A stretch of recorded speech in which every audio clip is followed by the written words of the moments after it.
that's what happened at Chalanco. Clearly shows not the superiority of racial superiority of the Abyssinians. It only shows the superiority of the musket gun as provided by Christian Europeans in the West. So Dr. Tadessa Eba has compiled the amount of ammunition in his book Gadamelba, what Abyssinians acquired. In fact, one wonders whether any one European colonial power had that amount of firearms and ammunition at that particular time. So the Oromos were simply massacred because the Abyssinians were trigger happy, and they could see what the gun can do. And so these ingrained Abyssinian superiority is what the gun did, and they really still believe that it is their strength rather than the technology provided to them by Europeans that made them superior. They mistook that as their own innate strength, which is ignorance anyway. But by Abyssinia, I think we should make a distinction, because these people who do these things don't even represent their own people. Their own people, I think. In Gondar, I have studied Gondar and Gojam, and I have talked to the elderly people in the countryside. They don't really relate to this state ideology and all. These guys, they have been repeatedly indoctrinated by the church, and they know the church, and they know the saints, and they live their life, and they don't even know what their elite or people who think to come from them have done to other peoples. I could give you an example. A certain historian, an Amara historian by the name Taklatsadik Makuria, writes in praise of Minilik. He wrote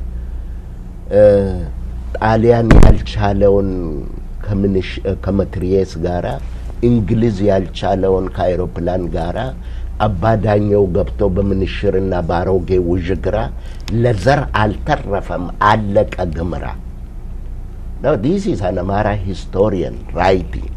He is saying a genocide is carried out against the Gemara. By the way, according to a certain Paulson, an English major who visited Ethiopia, or the southern Ethiopia region in 1936, and published a book called Ethiopian Reality. He gives a figure that the Gimra population was reduced from 1 million to only 20,000. The population of the Kafa was reduced from 2 million to 100,000. The Oromo population was reduced from 10 million by half. These are all recorded documents. Therefore, my answer to your question is a genocide, physical genocide and cultural genocide, economic genocide, you name it, they did it. How about some specific state policy? Now you are discussing about the consequence of the initial conquest, the violence that came with the conquest at the earlier stage.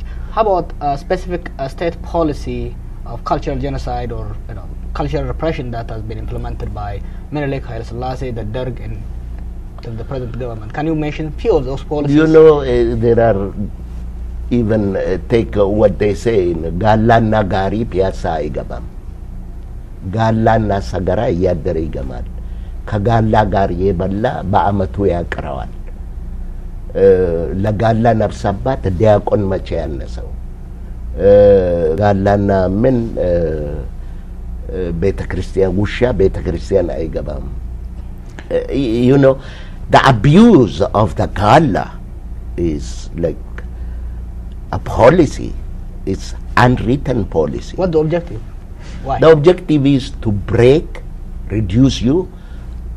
If somebody calls you a donkey for 50 years, then you tend to accept that you are a donkey.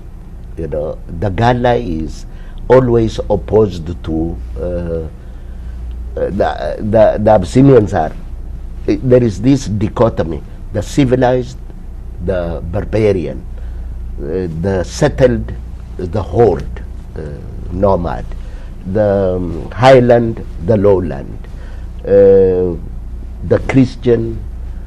This dichotomy is what the policy of, in the process of creating a civilized Abyssinia, they have, the other part has been reduced to, and then people like Ullendorf has the audacity to say that the Galla has nothing to contribute to the civilization of Ethiopia. They have neither material nor intellectual culture. This is a bully. This is a bully. And when I called him a bully, they all shouted in Kyoto, he is abusing a nation, and you cannot call him a bully. So this is what they do. So Europeans also contributed to the denigration and to the genocide of the Oromo. And this is what we want the world to understand. They are contributing to it today. Why? I don't know. The general public in the West are good people. I don't think they know or they like what is happening to Oromo. They just don't know what their governments are doing all over the world. And they talk about democracy. They want to teach us humanity, human rights, yet their governments are all over the world, you know, telling people how to behave while they themselves are arming hooligans to massacre people. So I think there is a link between the two questions that you was asking about what's Oromuma, because a nation that knows itself is probably ready to defend itself too. But what the second question about, and you responded to, is about there was a cultural genocide, and what you discussed about Gala and whatever. You say it's part of the cultural genocide, but you know, imperial systems don't always sustain themselves by physical violence alone. yeah, They have other forms of policies in which they sustain the system. Lord Lugard said, thrash them first and then reconcile them. Yeah. Well, that reconciliation is not an actual reconciliation, but it is also a benign form of violence. Could you speak to that, like to speak in a sort of systematic way under the Derg, under the Haile Selassie, not just the physical violence which you said is documented, but policies that are meant to inflict cultural, economic, political violence? Absolutely. It's you know, they have a religious dimension. The Orthodox Church is bent over, you know, dehumanizing. Like they will tell you, you know, there is this Fikare Mariam, which says that whoever slept with a gala is like a person who have slept with an animal. They have the audacity to write this and preach it in public. They Still say, today? oh, absolutely. It's a church document, you know, it's a spiritual book. Fikare is a book that like Fikare Jesus, Fikare Mikael, Fikare Mariam, all these are church books that they use against us, and they tell you that the gala will be burnt in the last circle, you know, in hell there is the last circle. Well, it is even worse than hell itself. So when Mary was taken down to the, actually it's translated from Dante's Divine Comedy. It was first translated into Arabic, then they translated into Abyssinian language, and they used that, and the character, one of the characters in there is made to be a gala. And you know what? The Abyssinian sayings and literature and everything leaves no doubt in terms of the religious nature of the abuse of the gala, if you want to look at it from religious point of view. Second, you know it, during Haile Selassie in schools, we were told that Haile Selassie is Jesus, Mangistu Ladawit, Burakeu Lasemi. This is what we used to, Mangistu Ladawit, Burakeu Lasemi. Indante alla saw ፍጹም ምንም የለም ይሁን. This is what they taught us, indoctrination of the superiority of the one group over the other. So the Gala is at the bottom of the ladder when they teach you what you are. They have history, we don't. They tell you we are Abyssinians, people of history, we are people without history. They are people of culture, we are people without culture. They have literature, we are people without literature. They have alphabet, we are people without alphabet.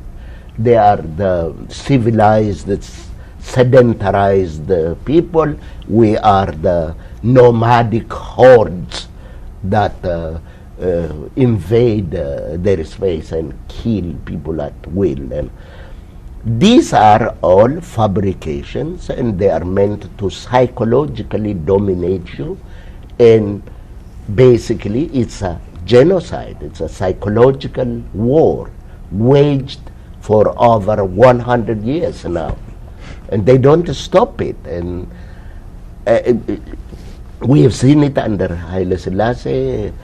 The Derg did the same thing in a new he called it socialist, but how can, under a military dictatorship, people were clapping socialism?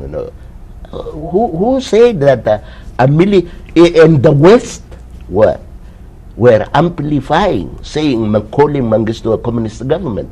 Mengistu is a brutal military dictator. It was not socialism.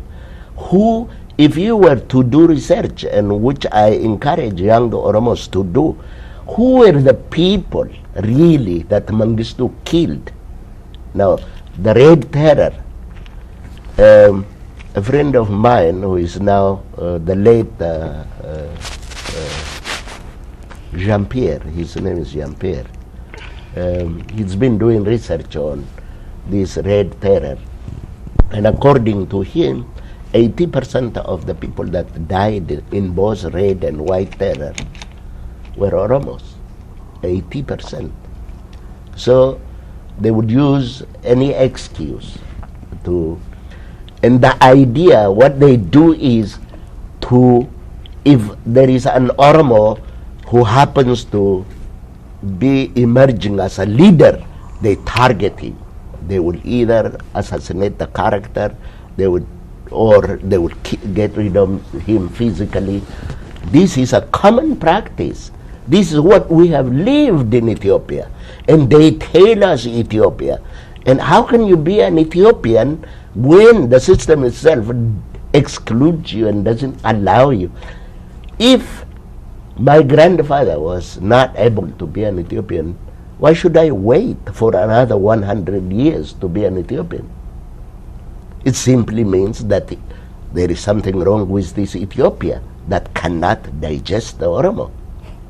So, in my view, I think this government of ours and its policy would not have worked and would not work if outside powers don't sustain it. The outside powers, particularly the West, have a moral responsibility, because you guys who are growing up, you're going to watch these things.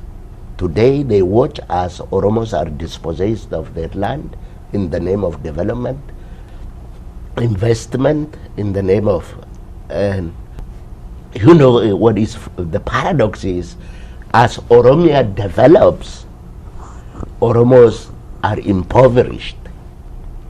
That's a paradox. Oromos are dispossessed to give way to some alien group who call themselves superior people, and they come and take over your land, and you're chased out from a land that you have occupied for God knows in 1,000 years. So really the predicament of the Oromo is the enemy is really supported by a very powerful outsiders.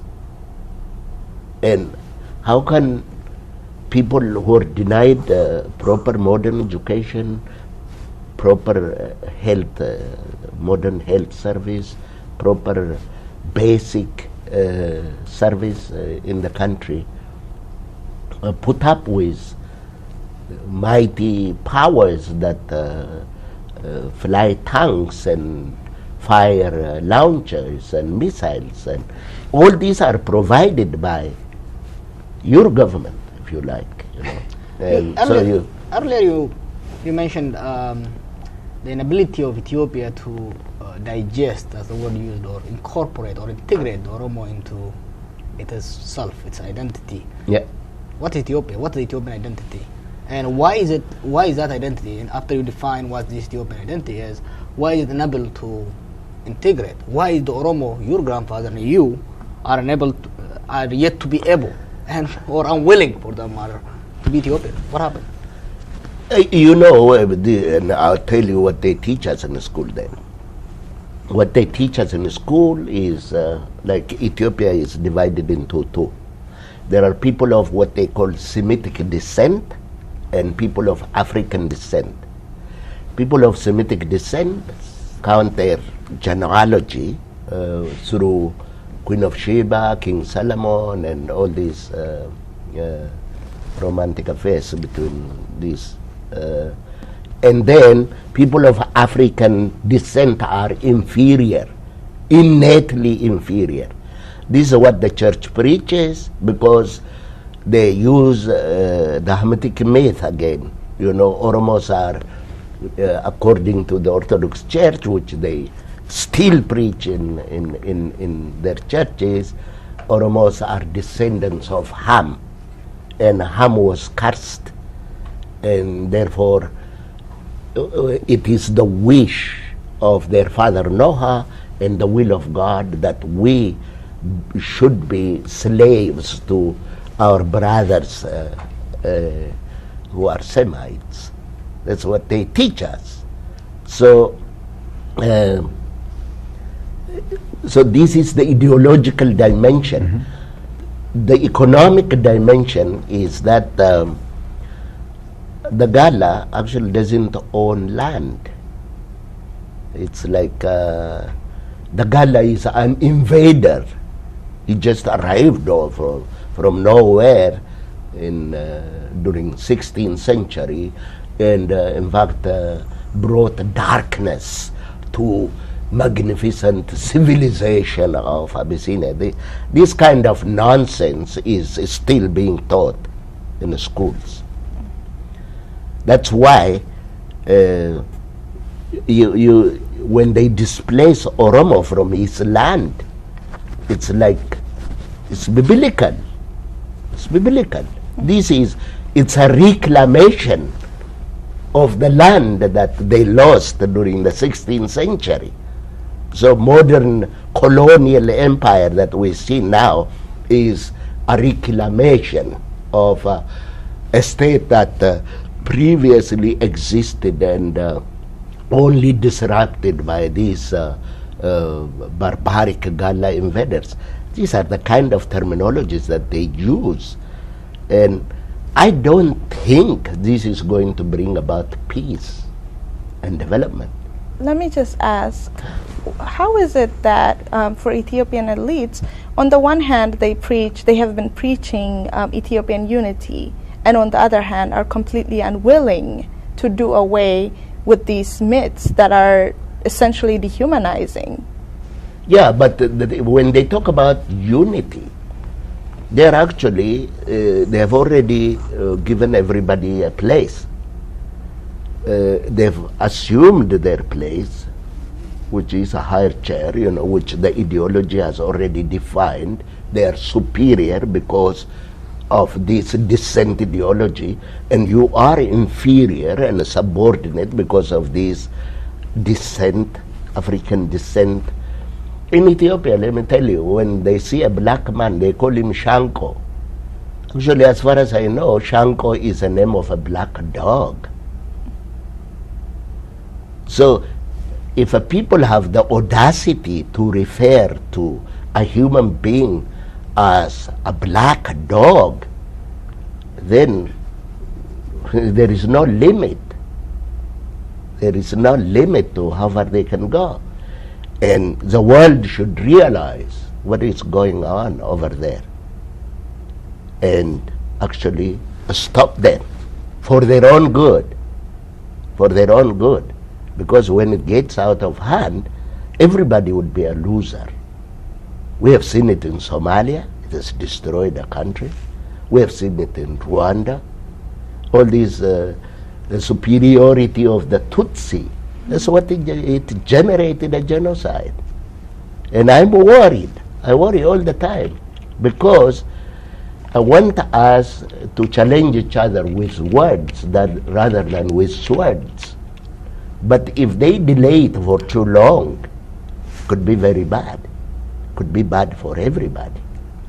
It's interesting that you're mentioning about these things. And about a week ago, a program was aired on Al Jazeera, probably the first time an international media has aired about Oromo. And one thing that the journalist who was unaware of the Oromo was asking was, oh my God, why are people so mean about Oromo? And exactly, I'm sharing your being, your fear of what might happen, Absolutely, because if you push people too far, regardless of what these thugs imagine Oromos are human beings. They're neither superior nor inferior. As human beings, if you push them beyond the limit, they will react. And if they react, it could be bad for everyone, including the Oromo. So we should worry about our future. We should worry about the future of our neighbors, the people we have lived with for hundreds and hundreds of years. So there is some kind of insanity going on. But he's asking you about an explanation for why Ethiopians or other people in Ethiopia are so mean towards the Oromos. And also unwilling to even engage in these conversations. I mean, we saw so many people against the fact that this show was being aired and that the topic of discussion was Oromo and that Oromos would be telling their own stories. So we see this persistent challenge to Oromos speaking out and speaking for themselves. Yeah. I think everybody can come into this because my knowledge is not any better than we have lived through this. Could it be earlier when you were speaking in response to the question that he asked you about race, you said the Oromo don't have any concept of race. Everybody is children of God. Yes. Or children of humanity. That really speaks to this ancient idea that the Oromos respected human rights. human rights of everybody because they are children of God. Yeah. Oromos are also people of peace. Naga is what constitutes the social organization of the Oromo. Absolutely. But why are people so mean? What you described about violence, physical violence, economic violence, cultural violence, and what was captured in that question of the journalist about meanness, could that be because of the Oromo's demographic weight? Why would they be unwilling to work and live with Oromos? What would be the explanation in your view? Could that be demography? Could that be what? Like I said, this is there are multiplicities of reasons for this. One, the people who rule us are underdogs. These are minority. All in Oromia, they are extreme minority in Oromia, and they would use any means like divide and rule, and they would use violence. They would use. It's like it shows how insecure they are, that they carry a protracted kind of propaganda and physical violence and educational violence and crossing your boundaries and expropriating your land, and it's like they will never sleep unless they make sure that you are made harmless, totally castrated. That's, I think, the kind of mentality that we witness. How do they achieve this? They achieve this by external support. So this has to be underlined several times. External support. I think the British government is responsible for aiding successive regimes that are violent. The American government is responsible for supporting fascists who have massacred people, and other Western, the French, the Italians, they have armed these guys against us, against harmless population, against populations that only carried at best a spear. They armed them with musket guns. They armed them with tanks. The Russians did the same. And they do this also because, they have a share, they have a stake in it. But we are saying, you can't just continue killing us. This has to stop somewhere. And we're telling this to all governments who support these wrong regimes. They should instead make a positive intervention so that we, in this part of the world, in the Horn of Africa, could come together and peacefully settle our differences and start a new chapter in this part of the world. If they don't do that, and if they want this tradition of violence to continue, I don't know. I don't know what's... I just want to comment on this. I think it's very important to underline the fear that has been fabricated and inherited from generation to generation. I think the sources, I agree with Dr. Gamachu, is the myth of the founding myth of the state. You mean the fear of the Oromo? Yeah, the fear of the Oromo, the founding myth of the state that degenerates the Oromos, that turns them into subhumans, dehumanizes them. It doesn't just dehumanize them and turn them into inferior, but also in savages who can rise up one day and bring a vengeance against the others. I can see continuity between the savage myth, the savage theory of the past, and the secessionist theory of today. Absolutely. Yes, and when the issue of Oromo came, during Haile Selassie, before that, it was the savage, the backward. Absolutely. Before that, during Tedros, it was the dangerous. Yes. Then we are the inferior. Yes. Then it turns now secession, the question for self-determination, to be equal. Yeah. It started into a secession. Now The people who want to break away the country. who want to break away the country and destroy the livelihood of everybody. Securitize as a strategy. Absolutely. The population, which is informed through these religious institutions, through academic institutions, to fear the Oromo, buy into this state-sponsored propaganda and turn into savages themselves. When the issue, the name of Oromo arises, their blood boils and they engage into this irrational fear I call Oromophobia. Yeah. I think that's Absolutely. Absolutely. I think another dangerous element of that is that this fear is incredibly blinding, and which is why even today we cannot talk about this historical facts. I mean, many of Ethiopians deny historical facts, and so it's incredibly disturbing. Yeah, you know, the whole thing is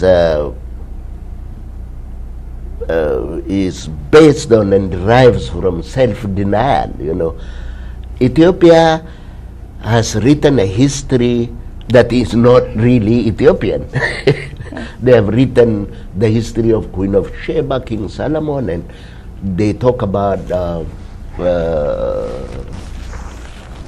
you know, nowadays they even say, you know, they have equated what exists in Ethiopia with Latin and Greek civilization, sort of.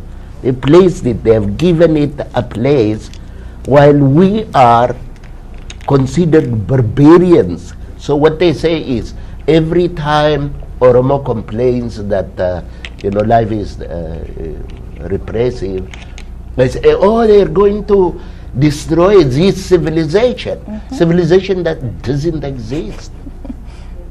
I have been studying for 7 years. I've been going to Amara region.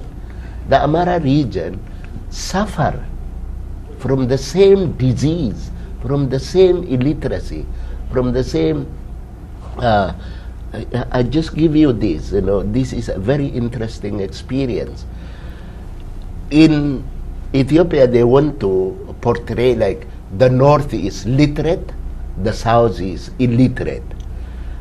I went to the north to carry out some consultancy job regarding HIV/AIDS.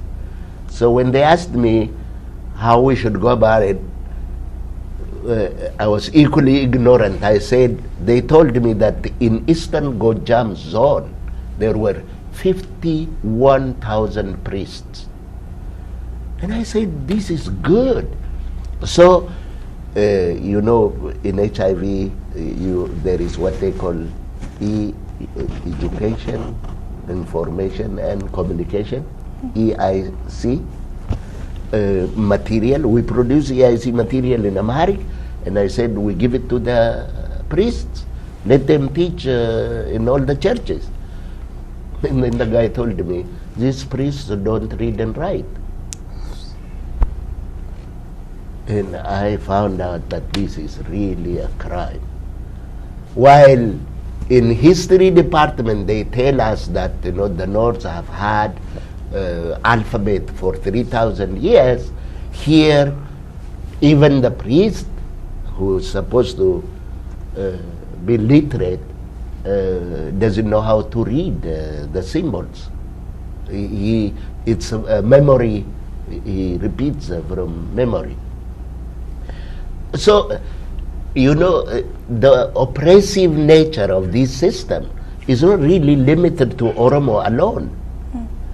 But since it is religious, since this system doesn't make a difference, you know, there is no difference between Abyssinian religion and Abyssinian history.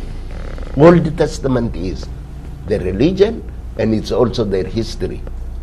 So the mention of Ethiopia in the Old Testament, for them is like God mentioned it. Therefore it has to be accepted by everybody. This is a kind of attitude that we're confronted with, and this is an obstacle to all forms of development and mental change in the area, and particularly the elite who, as we have discussed, feels threatened by Oromo asking for human rights. It threatens them because they want a perpetual slavery of the Oromo so that they could feel that they are better human beings kind of mentality.